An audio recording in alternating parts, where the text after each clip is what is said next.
ডানকুনি থানার রঘুনাথপুরে দেয়াল লেখনকে কেন্দ্র করে সিপিআইএম তৃণমূলের মধ্যে সংঘর্ষ এবং স্থানীয় সিপিআইএম নেতা প্রদীপ দাসকে মারধরের অভিযোগ তৃণমূলের বিরুদ্ধে। আজকে এই ঘটনাকে কেন্দ্র করে যথেষ্ট চাঞ্চল্য ছড়ায় এবং এই ঘটনার খবর পেয়েই সটান ডানকুনি থানায় চলে আসেন মীনাক্ষী মুখার্জি। আমরা দেখতে পাচ্ছি আজকে তারা ডানকুনি থানায় এসেছেন এবং যেমনটা মীনাক্ষী মুখার্জি বলছেন যে আজকে পুলিশকে তারা জানিয়ে গেলেন তারা গন্ডাদের সাথে আছে নাকি সাধারণ মানুষের সাথে, সেটা তারা লক্ষ্য করবেন। আর যেমনটা তার যে আক্রান্ত হয়েছে প্রদীপ দাস, তার পরিবার সূত্রে যেমনটা জানা যাচ্ছে যে আজকে সকালেই এই যে তার বাড়ির পার্শ্ববর্তী এলাকায় একটি দেয়ালে প্রদীপবাবু রং চুন করছিলেন, সেই সময় কিন্তু স্থানীয় তৃণমূল নেতারা তাকে ঘিরে ফেলে এবং তারপর বচসা হয়, তারপর তাকে মারধর করা হয়, তার চোখে ঘুষি মারা হয় এবং দেখা যাচ্ছে ঘটনাতে তার চোখে যথেষ্ট গুরুতর জখম হয়। তাকে উদ্ধার করে প্রথমে চণ্ডীতলা গ্রামীণ হাসপাতালে নিয়ে যাওয়া হয়, সেখান থেকে ডাক্তারবাবুরা তাকে রেফার করে এই মুহূর্তে তাকে শ্রীরামপুর ওয়ালস হাসপাতালে পাঠানো হয়েছে। কি করছিল হঠাৎ করে এরকম কেন হলো? ব্যাপারটা তো আমরা তো বাড়িতে ছিলাম, বাবা তো বাইরেই মানে বাড়ির মধ্যেই ছিল। বাবাকে ডেকে নিয়ে যাওয়া হয়, যেটা আমরা পরে শুনতে পাই। তো হঠাৎ করে আমরা যেটা আওয়াজ পাই, বাবা খুব জোরে চিৎকার করতে থাকে, আমাকে মেরেছে, আমার চোখ দিয়ে রক্ত বেরোচ্ছে। আমরা যখন দৌড়ে এসে দেখি আমার বাবার অলরেডি চোখে ইন্টারনাল হ্যামারেজ এবং চোখ দিয়ে রক্ত পড়ছে, মুখ ফেটে গেছে, আঙুল হাত পুরো ফুলে গেছে। এবং আমরা ইমিডিয়েট, তখন আমি ভাবিনি যে কে করেছে না করেছে, সেটার থেকে মেয়ের কথা আমার বাবাকে ট্রিটমেন্ট করানোর কথা। আমি ইমিডিয়েট ট্রিটমেন্ট করাতে চণ্ডীতলা হাসপাতালে যাই। বাকি তারপরে ওনারা আসেন এবং এখন আপাতত বাবা তো গুরুতর অবস্থা, শ্রীরামপুরে রেফার করা হয়েছে। আমরা থানায় এসেছি, যা ব্যবস্থা নেওয়া যায় সেটা। তোমরা কি চাইছো? আমরা চাইছি এইরকম মানে কেউ পার্টিকুলার কোনো পার্টি করবে বা কোনো কিছু কারণে আঘাতপ্রাপ্ত হবে, এটা আমরা চাই না। আর সামান্য একটা দেয়াল লিখন নিয়ে এত বড় সমস্যা হওয়ার কথা নয়। আগেও আমাদের এলাকাতে এরকম ধরনের আমার বাবার সাথে এরকম হয়নি। বাবা খুবই হেল্পফুল, সবার হেল্প করে, পাড়ার সবাই জানে, এবং পাড়ার সবাই না থাকলে হয়তো আরো গুরুতর জখম হতো। আমরা আপাতত এটাই দেখছি যে কি করা যায়। আনন্দ দাস। ঘটনাটি আচমকা হয়েছে। আমাদের কমরেড প্রদীপ দাস বাড়িতে ছিল, তৃণমূলের দুজন গুন্ডা তারা ওকে বাড়ি থেকে ডাকে যে একবার আসুন, একটু কথা আছে। তা সেই মতো উনি যান, যাবার পরে ওনাকে বলেন যে গুন্ডা হয়ে গেছো, ওস্তান হয়ে গেছো, আমাদের দেওয়াল চুন করেছো।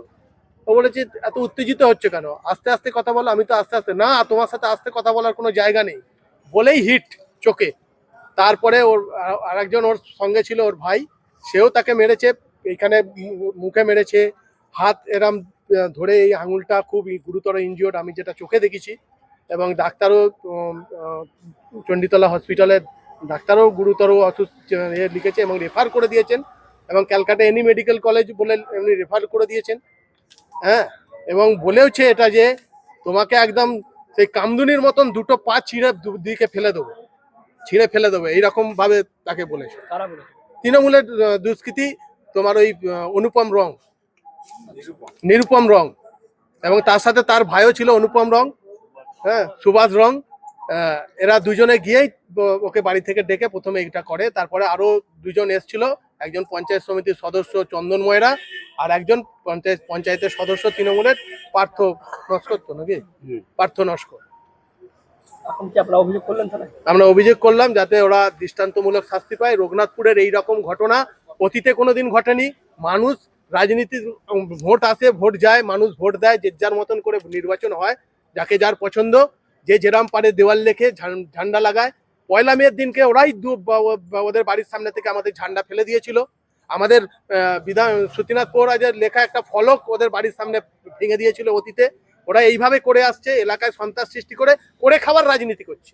ওরা ওই এলাকাটায় সমস্ত কিছু যত অসামাজিক কাজকর্ম ওরা দু ভাইয়ে এবং তার সাথে আরো ওই পার্থ নস্কর ওই করে করছে। শুরু হয়ে গেল কি বলেন, মানে নির্বাচনের আগে না, তৃণমূল যবে থেকে সরকারে এসেছে তবে থেকেই গুন্ডাগিরি চালাচ্ছে। আমরা পুলিশকে দেখবো যে পুলিশ গুন্ডাদেরকে সঙ্গ দিচ্ছে নাকি সাধারণ মানুষকে সঙ্গ দিচ্ছে। দেয়াল লিখন করতেও একটা মানে বাধাপ্রাপ্ত করছে, বা আইন নিচে জমি দিনে দিনে কমছে। কিন্তু বিষয়টা শুধু তাই নয়, তৃণমূল কি গুন্ডা পুষে রেখেছে নাকি? তৃণমূলের সঙ্গে লড়াই হবে রাজনীতি। পুলিশকে আজকে বলেছি যে আমরা আপনাদেরকে দেখতে চাই 24 ঘন্টার মধ্যে যে আপনারা গুন্ডাদের পক্ষ নিচ্ছেন নাকি সাধারণ মানুষ, নাগরিক, ভোটার তাদের পক্ষ নিচ্ছেন। পুলিশ ঠিক করবে। না, এটা কিছু না, এটা সিপিএম বিজেপি সর্বত্রই এটা করছে। এটা আমার এখানেও করেছে, সব দেয়াল ওরা রং করে দিয়েছে। আজ সকালেই ওদের সাথে আমি কথা বলেছি যে এগুলো করছিস কেন, আমাদের এখানে কল্যাণ ব্যানার্জির নাম লেখা আছে, আমার নাম লেখা আছে, তার উপরে তোরা রং করে ইয়ে করে দিই।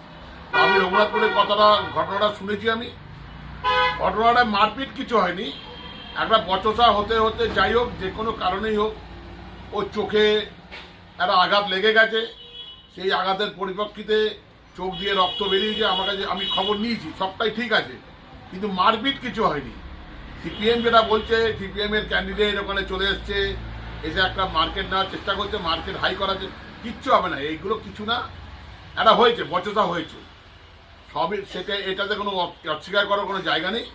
সেই বচসাতে ধাক্কাধাক্কি হয়েছে, ধাক্কাধাক্কি মানে মারপিট না, শুধু ধাক্কাধাক্কিই হচ্ছে। এই ধাক্কাধাক্কির সময় হয়তো চোখে কোনো যে কোনোভাবেই হোক, নিজের আঙ্গুলি হোক, অপোনেন্টের কোনো অন্য লোকের আঙ্গুলি হোক, আঙ্গুলটা চোখে লেগে গেছে। সেই পরিপ্রেক্ষিতে চোখ থেকে রক্ত বেরিয়েছে।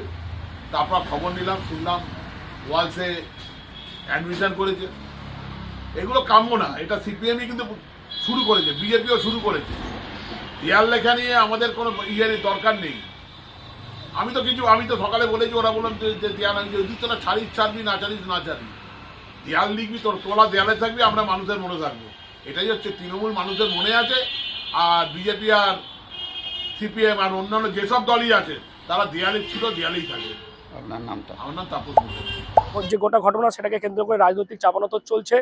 যেমনটা সিপিএম এর পক্ষ থেকে অভিযোগ করা হচ্ছে যে এভাবেই সিপিআইএম যেমনের মীনাক্ষী মুখার্জি যেমনটা বলছেন যে তৃণমূল ক্ষমতায় আসার পর থেকেই কার্যত এইভাবেই বিভিন্ন জায়গাতেই তারা গুন্ডাগিরি করছেন, মারধর করছেন। তবে আজকে তারা ডানকুনি থানায় লিখিত অভিযোগ করে গেলেন। তারা দেখতে চাইছেন যে পুলিশ এই বিষয়ে কোনো পদক্ষেপ নেয় কিনা। সেই কথাই কিন্তু আজকে মীনাক্ষী মুখার্জি তিনি বলে গেছেন।